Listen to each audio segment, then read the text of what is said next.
that she had been dealing with. Yeah, she was documenting this on social media as well. She had a blog on Blogspot, which is like, I haven't heard about that website in years, so when I read that, it was kind of wild.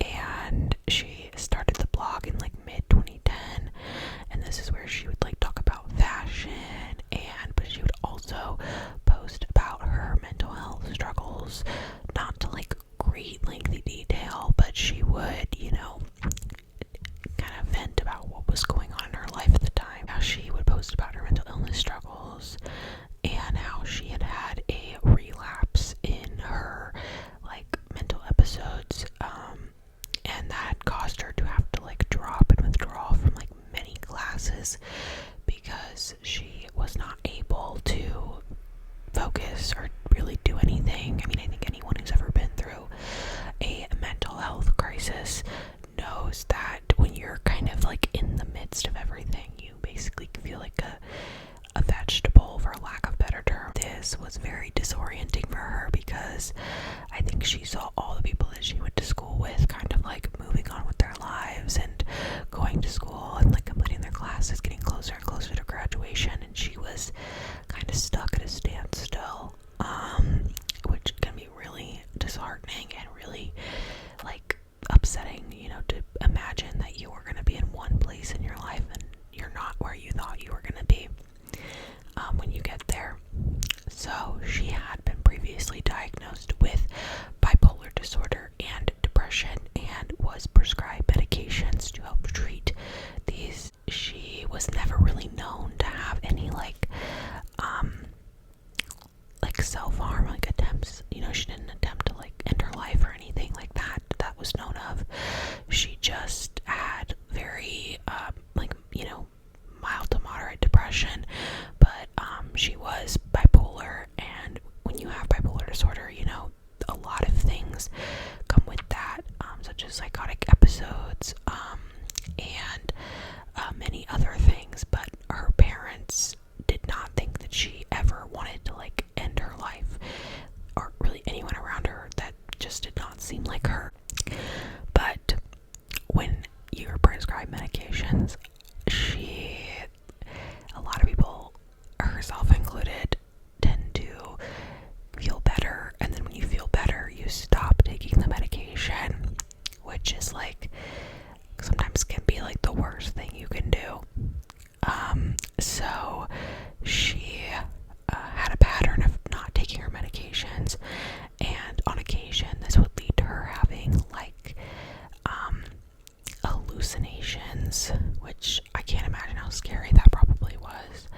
And she actually was even institutionalized at one point, temporarily, but she was really stressing about how she was behind. She thought she was really behind, and how she had all these aspirations to like attend graduate school and start a career. She was worried that because of her mental health struggles and because of her like long list of withdrawals and just lack of credits, she was convinced that nobody was going to want to accept her for graduate school.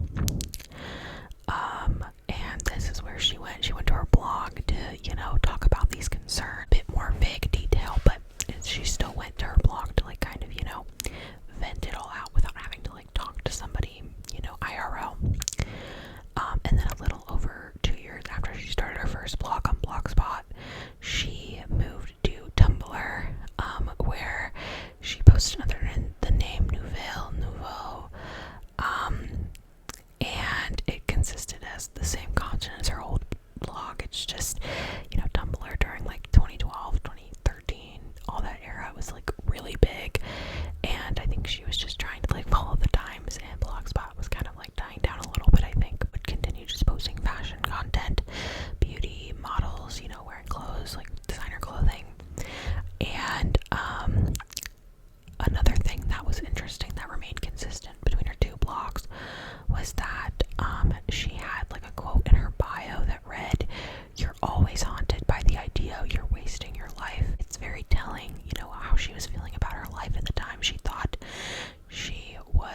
everything, it can be really disheartening to not be in that same spot. In January of 2013, Elisa decided to travel to Los Angeles, specifically like kind of all around the state of California by herself.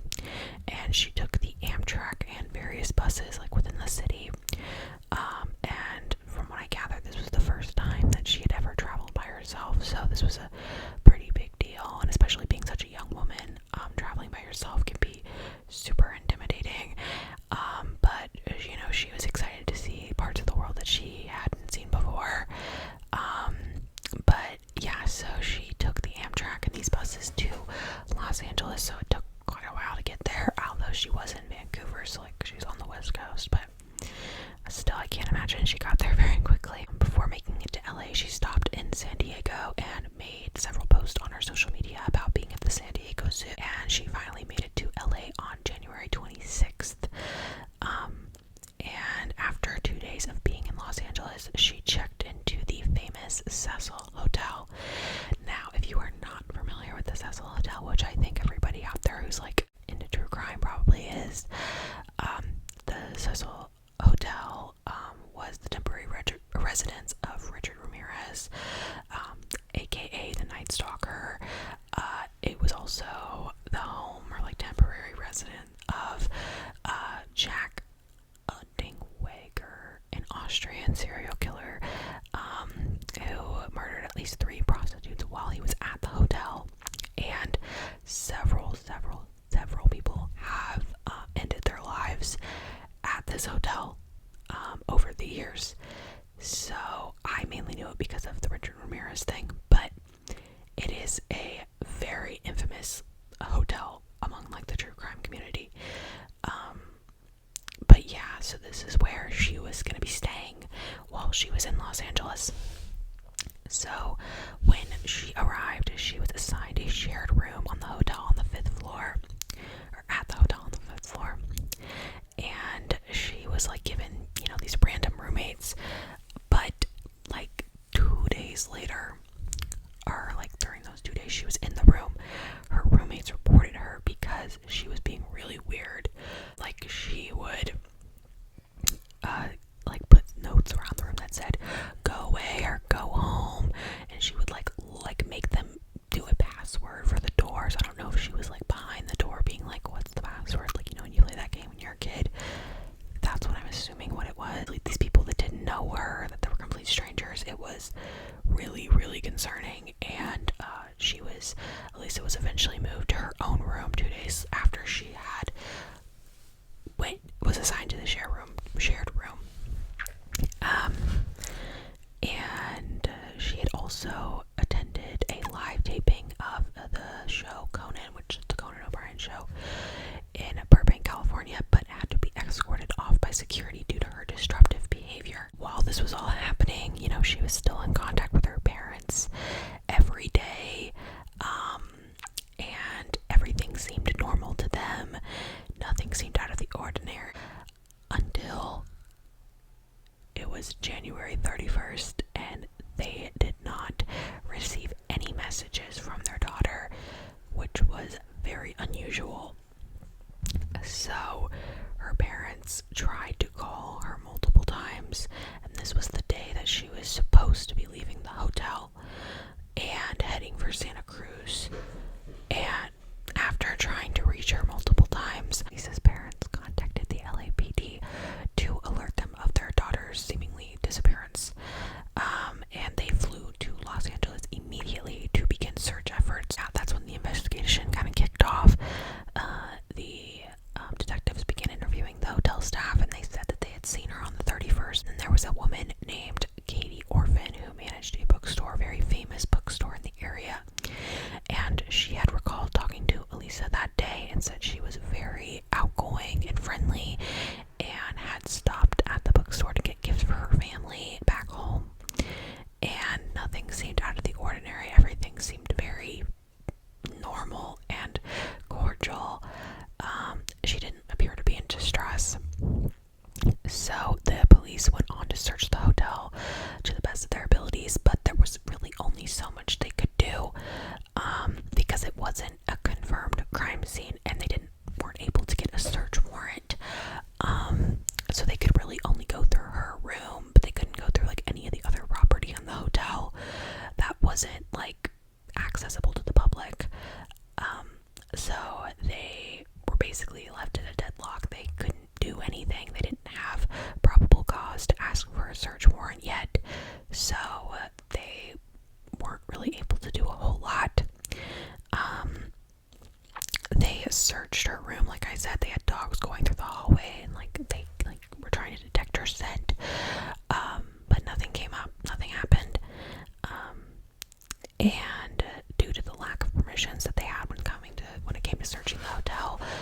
resorted to posting flyers and spreading the news online. And by February 6th, the week after she had been reported missing, nothing had happened.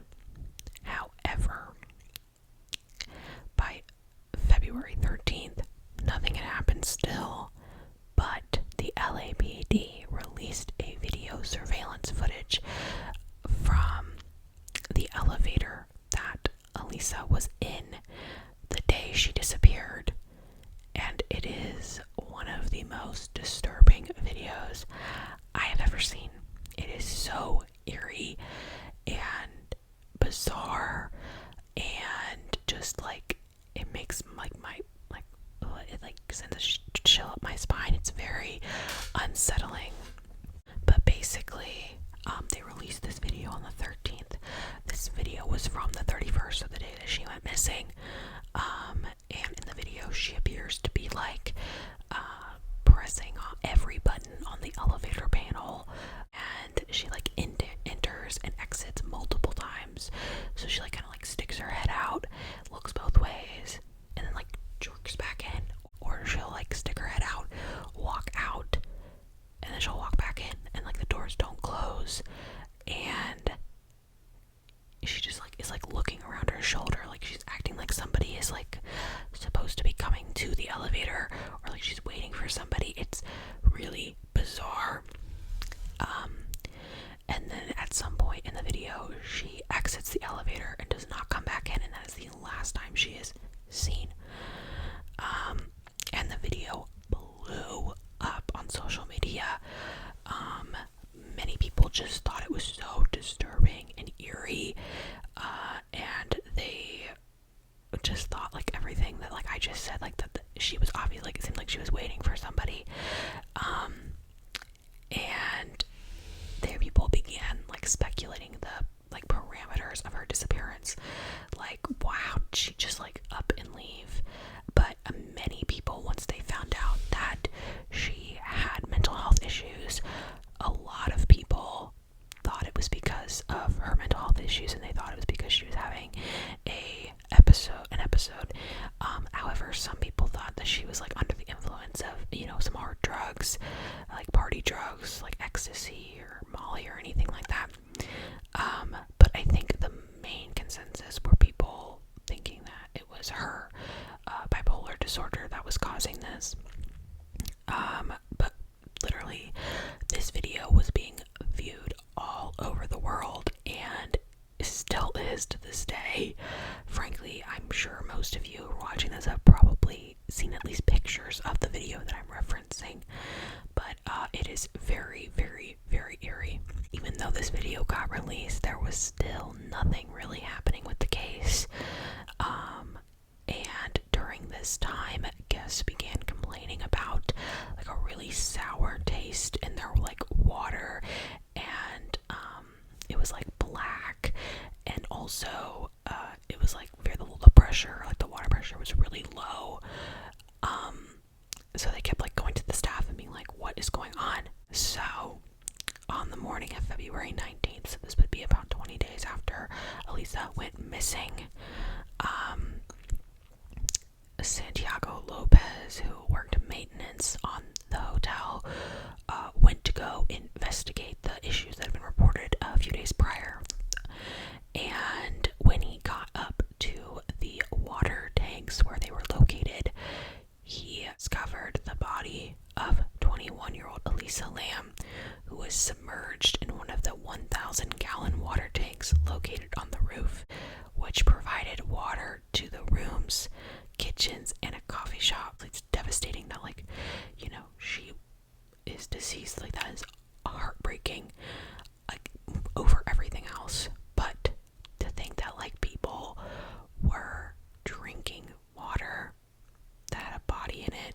She was found face up by Lopez, and she was seen through like a small like maintenance hatch, but it was way too small to be able to remove her body. So the tank had to be drained, and they had to like call like professionals to get her out.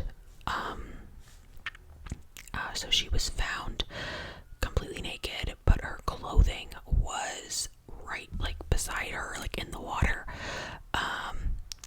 Which was consistent with what she had been seen wearing on the video, and like what people had said she was wearing the last time that they saw her, like the bookkeeper and hotel staff. And her watch and her room key were also found with her body. And her body was pretty deep decomposed. I mean, it was in water for like 20 days. It's presumably, we don't know how long. And it was pretty bloated because it had been enclosed in that water for so long. And it had like a greenish tint and like marbling because like the skin was separating, which indicated that she had been deceased for a considerable amount of time. And there was no apparent signs of essay or like attempts on her own life or physical trauma,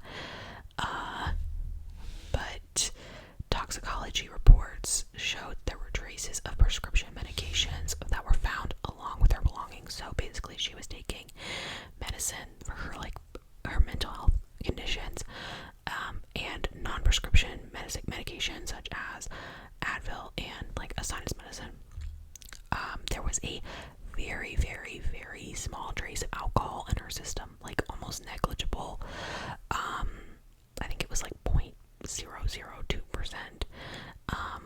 But there were no recreational drugs found in her system, so that kind of debunked the whole like ecstasy theory that people may have had. So, on February 21st, 2 days after her body was discovered, the Los Angeles County Coroner's Office ruled her death an accidental drowning, with her bipolar disorder being a contributing factor to why this occurred. Now, I obviously know that they were kind of their hands were kind of tied, but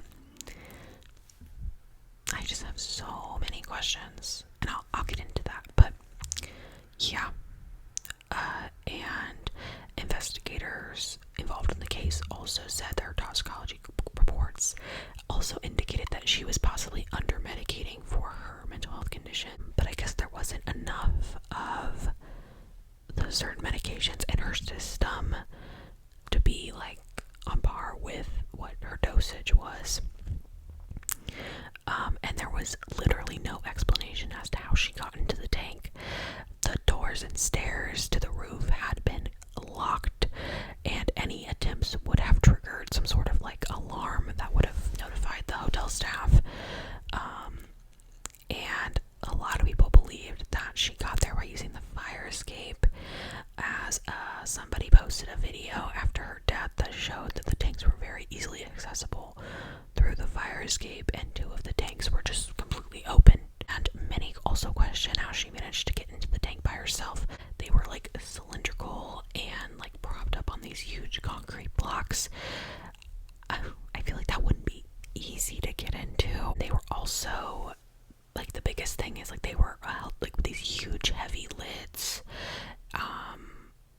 and it would have been impossible essentially for her to like enclose the tank from the inside. Like, one of the crazy things of all is police dogs were searching for Eliza during this, like, the time of her disappearance, obviously, and they went on the roof and they had like her scent, but none of them got triggered to the tanks or anything, which I have a lot to say about.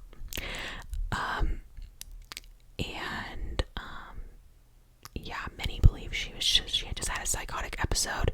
She had gotten the tank for whatever reason. She drowned by accident, and she was just left there.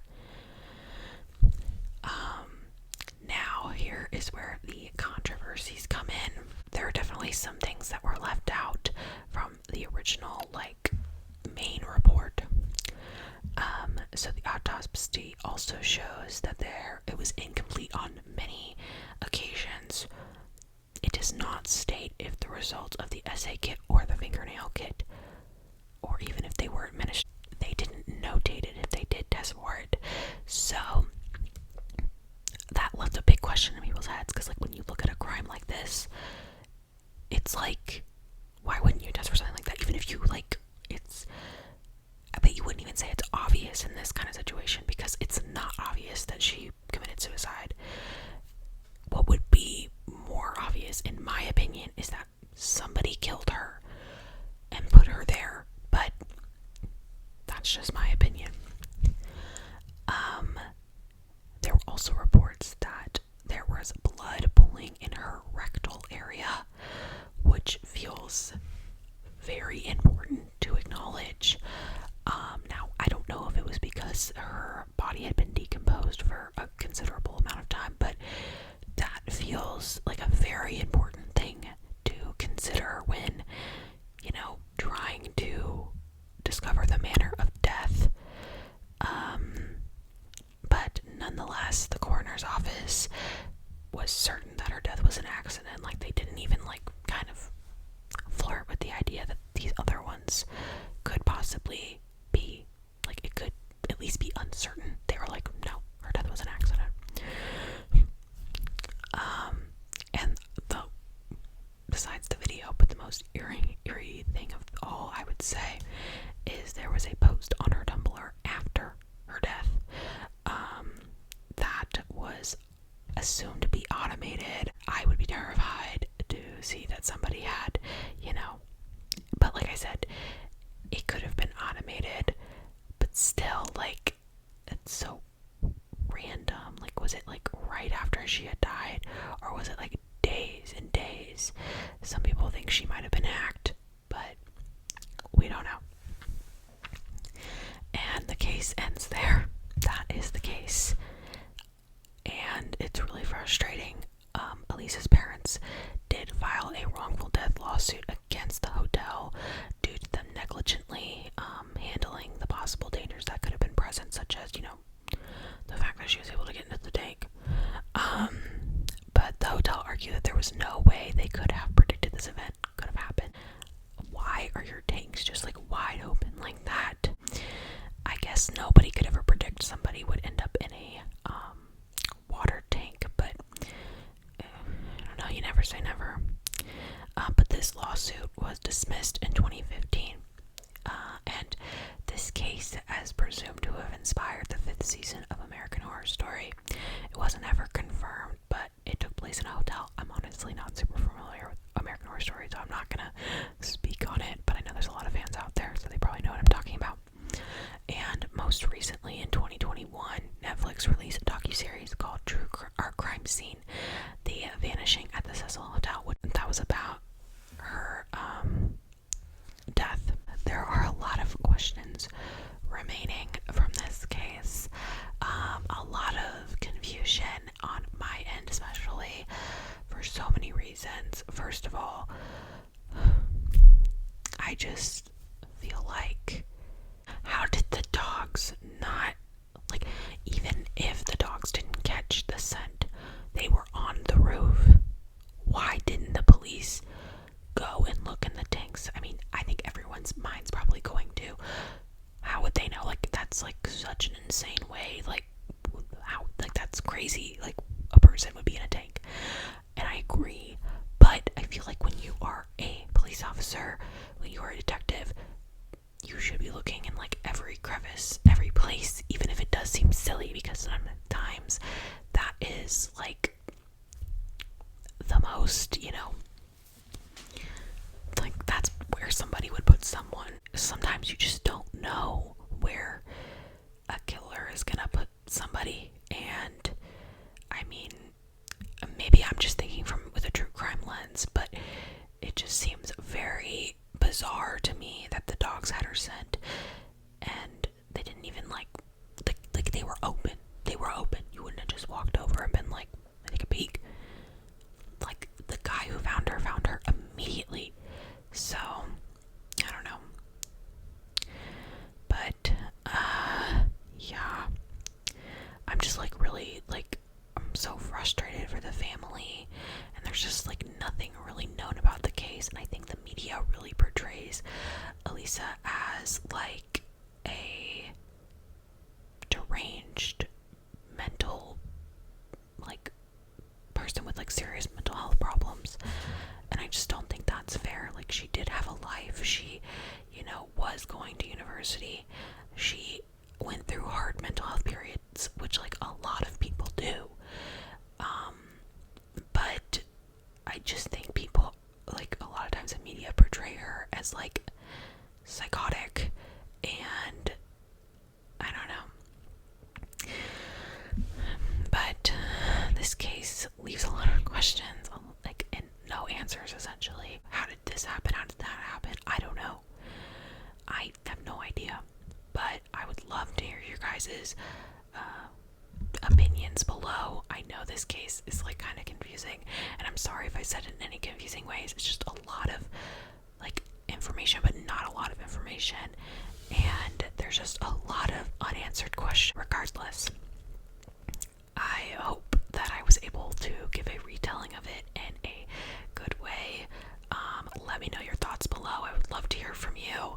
I know this case kind of like, it divides people because it's very intense, and there's just a lot of, like, a big question mark on it, but that's enough for me.